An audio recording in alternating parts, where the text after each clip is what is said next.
Honda's Rebel lineup spans two very different riding experiences under one styling language. The Rebel 1100 brings big twin torque, DCT availability, and touring-ready tech, while the Rebel 500 keeps things light, cheap, and beginner-friendly. Here's how these two cruisers compare across 9 key areas. The Rebel 1100 is built around a 1084cc liquid-cooled parallel twin with a 270-degree crank, SOHC Unicam valve train, and a 46mm throttle body.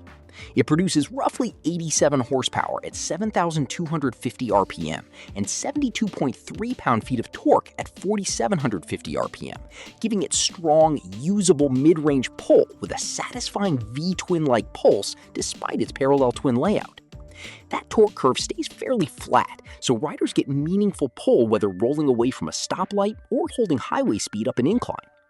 The Rebel 500, by contrast, uses a smaller 471cc liquid-cooled parallel twin with DOHC architecture, a 34mm throttle body, and a 10.7:1 compression ratio.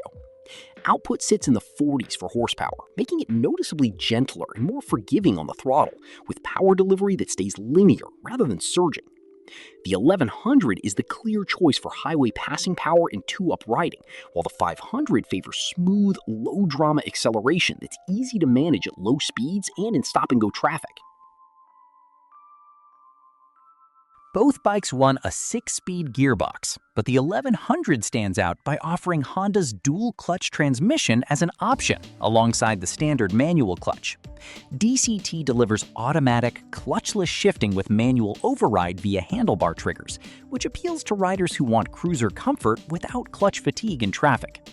The Rebel 500 sticks to a conventional 6-speed manual with a slipper clutch that Honda says reduces lever pull by around 30%. That slipper clutch makes the 500 easier for new riders to modulate, since it lightens effort at the lever and helps prevent rear-wheel hop on aggressive downshifts. But it doesn't offer the same shifting flexibility the 1100's DCT variants provide. For riders still building clutch confidence, the 500 setup is genuinely more forgiving.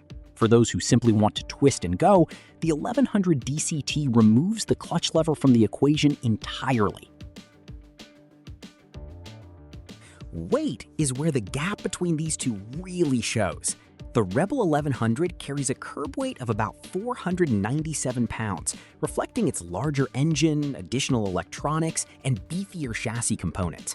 The Rebel 500 is considerably lighter at 414 pounds, which, combined with its narrow tank-to-seat junction and low center of gravity, makes it exceptionally easy to flat-foot, paddle around a parking lot, and muscle onto its center stand.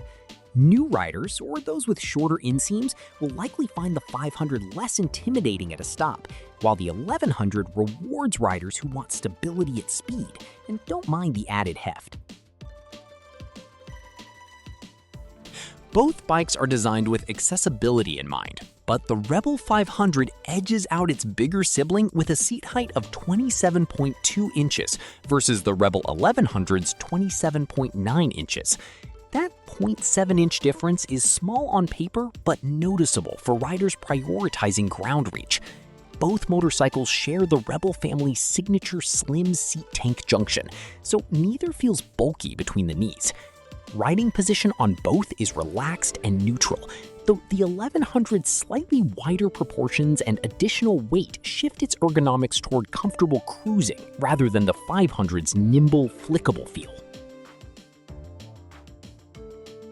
This is where the Rebel 1100 pulls decisively ahead. It comes equipped with a 5-inch TFT display, Honda RoadSync smartphone connectivity, a USB-C charging port, cruise control, Honda selectable torque control, and selectable ride modes on DCT-equipped trims. The Rebel 500 keeps things simple with a digital LCD instrument cluster showing a speedometer, gear position indicator, fuel gauge, clock, and trip meter.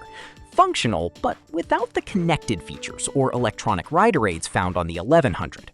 For riders who want smartphone integration and customizable throttle response, the 1100 is in a different league. For those who prefer simplicity and fewer distractions, the 500's straightforward display may actually be preferable. The Rebel 1100 uses nitrogen-filled remote reservoir rear shocks tuned with custom spring rates, aimed at balancing comfort with sportier handling. The Rebel 500 relies on a wide front fork designed for precise steering and a plush ride paired with a more conventional rear shock setup. Both bikes use hydraulic disc brakes front and rear, and ABS now comes standard across every Rebel 500 trim, matching the safety net already expected on the 1100. Braking feel and stopping power are competent on both, but the 1100's suspension hardware is the more sophisticated of the two, built to handle its extra weight and higher performance ceiling.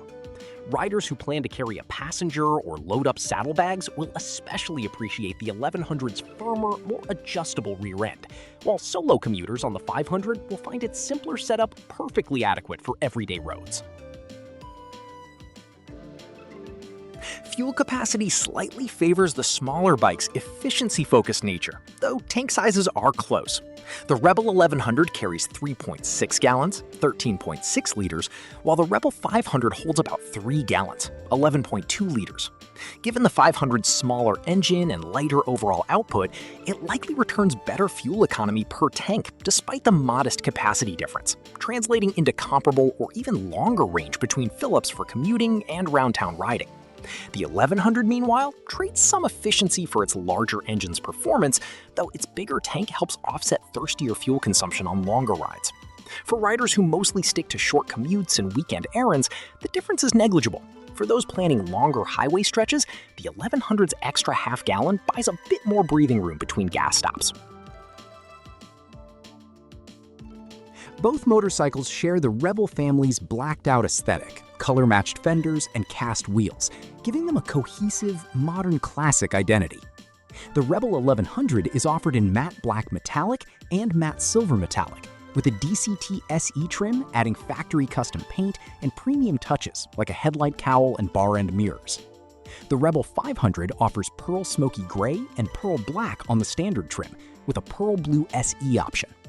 Honda also backs the Rebel 500 with more than 23 genuine accessories, covering everything from luggage to a 12-volt charger, making it a strong platform for personalization despite its lower price point.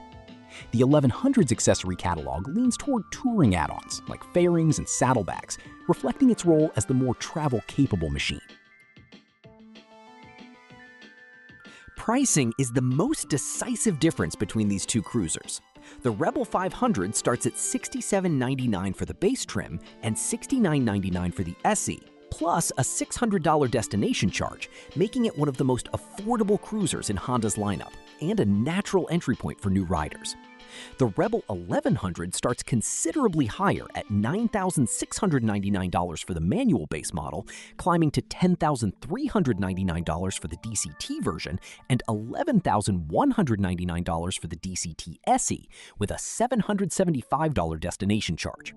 That's roughly a $3,000 to $4,400 gap depending on trim, and it buys a significantly more powerful engine, richer electronics package, and DCT availability. Riders on a tighter budget or shopping for a first motorcycle will find the 500 hard to beat on value. The Rebel 1100 and Rebel 500 aren't really competing for the same buyer. They're solving different problems. The Rebel 500 is the smarter choice for new riders, commuters, or anyone who wants a light, affordable, low-maintenance cruiser that's easy to live with day to day. The Rebel 1100 is built for riders who've outgrown entry-level power and want real torque, modern tech, and DCT convenience for extended rides or highway commuting. If budget and approachability top the list, the Rebel 500 delivers outsized value. If performance, connectivity, and long-haul comfort matter more, the Rebel 1100 is worth the extra investment. Either way, Honda has built two cruisers that excel within their own lanes, rather than trying to be everything to everyone.